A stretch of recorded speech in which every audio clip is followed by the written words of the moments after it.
सोचने में अजीब लगता है, पर दुनिया के बिल्कुल टॉप पर एक नया कोल्ड वॉर शुरू हो रहा है। और ये लड़ाई सिर्फ बर्फ की नहीं है। चलिए इस पूरे मामले को आसान भाषा में समझते हैं कि आर्कटिक में आखिर हो क्या रहा है। देखिए, आर्कटिक जिसे हम हमेशा से एक सुनसान बर्फीली जगह मानते आए हैं, अब वो एक स्ट्रेटेजिक हॉटस्पॉट बन चुका है। मतलब दुनिया की बड़ी बड़ी ताकतें यहाँ अपना दबदबा बनाने की रेस में लगी हुई हैं, और ये चीज एक नए ग्लोबल कॉन्फ्लिक्ट का स्टेज तैयार कर रही है। तो इस पूरी कहानी को ठीक से समझने के लिए हम इसे स्टेप बाय स्टेप देखेंगे। सबसे पहले वो चिंगारी जिसने इस विवाद को हवा दी, फिर बात करेंगे उस कटिंग एज टेक्नोलॉजी की जो इसके सेंटर में है।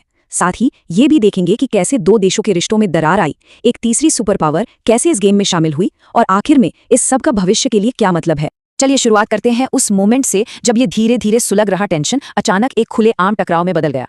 ये सब शुरू हुआ एक वर्ल्ड लीडर के एक तेज तर्रार पब्लिक बयान से जिसने पूरी दुनिया में सनसनी फैला दी थी।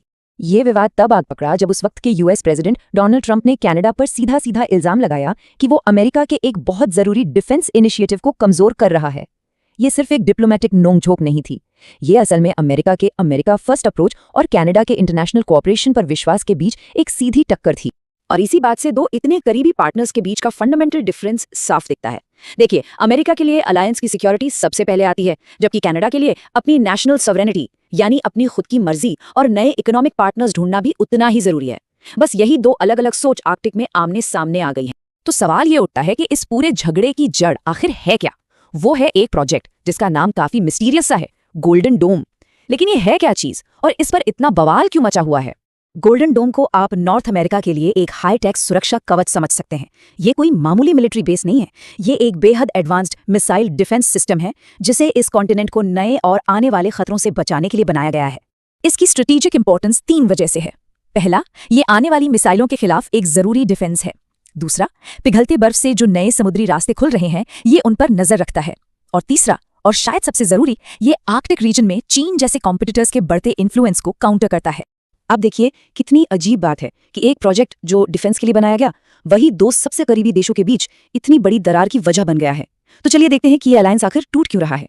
ये दरार मतलब अचानक से नहीं आई। इसके पीछे कनाडा की बढ़ती कोशिश थी अपनी एक इंडिपेंडेंट फॉरेन पॉलिसी चलाने की, एक ऐसी पॉलिसी जिसका फोकस इंटरनेशनल कॉर्पोरेशन और रूल्स पर आधारित ग्लोबल सिस्टम पर था। और ये अप्रोच ट्रंप एडमिनिस्ट्रेशन की प्रायोरिटीज से अक्सर टकराता था, और इसका असर काफी दूर तक जाता है। ये मामला सिर्फ एक डिफेंस प्रोजेक्ट तक सीमित नहीं है।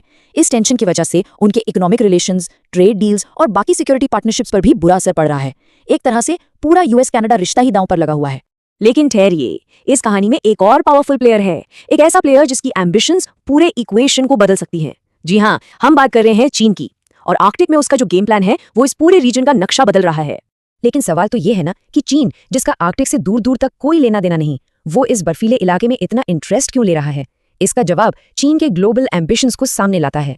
चीन ने खुद को एक नया नाम दिया है, नियर आर्कटिक स्टेट। ऐसा कह के वो एसेंशियली आर्कटिक के फ्यूचर में अपना हक जता रहा है। ये एक बहुत ही क्लेवर जियोपॉलिटिकल मूव है जिससे उसे इस रीजन के बेइंतहा रिसोर्सेज और जरूरी शिपिंग रूट्स तक पहुंच मिल जाती है। चीन की आर्कटिक स्ट्रैटेजी को आप एक 3 डायमेंशनल चेस गेम की तरह देख सकते हैं। एक तरफ वो साइंटिफिक रिसर्च स्टेशंस बना रहा है, दूसरी तरफ इंफ्रास्ट्रक्चर प्रोजेक्ट्स में अरबों डॉलर्स इन्वेस्ट कर रहा है, और तीसरी तरफ आर्कटिक देशों के साथ डिप्लोमेटिक टाइज मजबूत कर रहा है। ये एक धीमी लेकिन लगातार चलने वाली स्ट्रैटेजी है जिससे वेस्टर्न कंट्रीज परेशान हैं। और ये सब कुछ हमें इस कॉन्फ्लिक्ट की सबसे बड़ी बात पर लाता है, यानी आर्कटिक का फ्यूचर। ये अब कोई दूर दराज की जमी हुई जमीन नहीं रही, ये एक नया ग्लोबल फ्रंटियर बन गया है, और यहाँ दांव पर जो लगा है उससे बड़ा कुछ नहीं हो सकता।